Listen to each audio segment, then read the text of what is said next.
तुझे सब है पता मेरी माँ। This exercise is great for your abdominal area, and especially for your lower abdominals.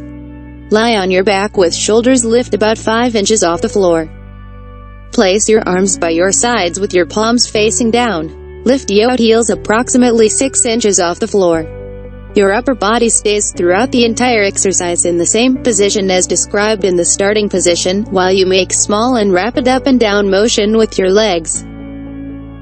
This is called scissor-like motion. The highest point of your legs is when it forms 45-degree angle with the floor, and the lowest point is when your heel is about 2 inches off the floor.